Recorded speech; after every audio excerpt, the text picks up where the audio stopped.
Votre 13h maintenant, comment aider les personnes âgées à ne pas souffrir de l'isolement, à rester dans la société? De nombreuses initiatives sont menées avec des résultats très encourageants, nous dira Alexia Mayer. D'abord, ce tout nouveau dispositif autour de la voiture. Une association met en relation des retraités, ceux qui sont encore à l'aise au volant, servent de chauffeurs aux autres. Le covoiturage entre seniors, expliqué par Jamila Mimouni et Soigny Thiébaut. Bonjour Madame Terrasson, attention. Marie-Thérèse a 90 ans. Allez, on y va? Elle vit seule en pleine campagne du Lot-et-Garonne. Ça va aujourd'hui? Ça va. À mon âge, je ne peux pas me plaindre. C'est bien. Cette ancienne agricultrice a de graves problèmes de vue. Elle ne peut plus conduire sa voiture. Mettez la ceinture, vous donnez la ceinture. On va être attaché. Voilà. Vu mon âge, les réflexes, j'ai trop peur. Alors j'ai arrêté. Allez, on y va. Alors, elle confie sa voiture à Christian, qu'elle a trouvé grâce à une association, Agir ABCD, qui met en relation les personnes âgées avec des chauffeurs. Vous faites appel à lui, pourquoi? Pour tout. Pour me mener au car, parce que j'ai un car pour la grande ville à côté. Pour me mener chez le médecin quand j'ai un rendez-vous. Parce que le Lot-et-Garonne est extrêmement mal desservi. Je suis isolée en pleine campagne. Je suis à 6 à 8 km de Cassillonès. Pour acheter du pain, par exemple, il faut faire 8 km. Pas de bus, pas de taxi. Ce système est devenu essentiel pour Marie-Thérèse. J'ai gagné en liberté si je n'avais pas monsieur, mon chauffeur. Je pense que j'aurais pas pu rester seule. Monsieur, son chauffeur, c'est lui, Christian Ladé, qu'elle emploie ponctuellement pour 10 € de l'heure. Lorsque ce policier prend sa retraite, il cherche à s'occuper.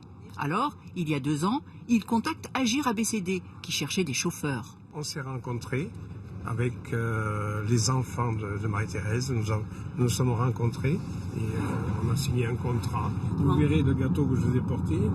C'est ma fille Aïnoa qui l'a fait toute seule. Au fil des balades, des liens se sont tissés.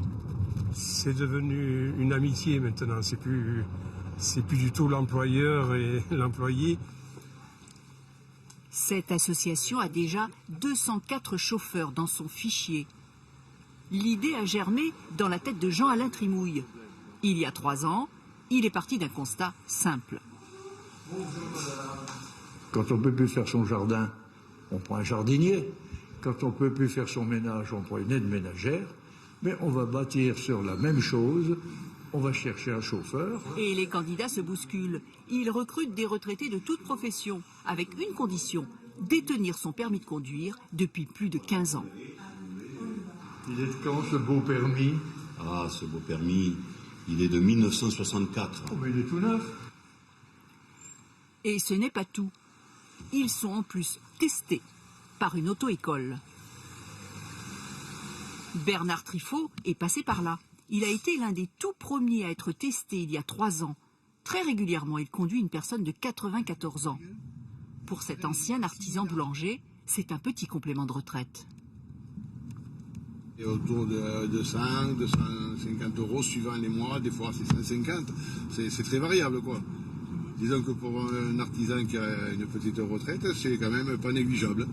Mais au-delà des revenus, il partage aussi de bons moments. Ce qui est valorisant pour moi, c'est de rencontrer des gens qui ne sont pas de mon milieu. Moi j'étais artisan boulanger, là je rencontre un ingénieur en électricité, j'ai conduit des professeurs d'histoire et géo. L'association compte 84 bénéficiaires de ce système, comme Camille Noyetas qui utilise son conducteur 2 fois par semaine environ, un chauffeur exclusif. C'était pratique, c'était exactement à condition d'avoir une personne comme Bernard. Attention, parce que à force de les connaître, on devient un peu exigeant, si vous voulez.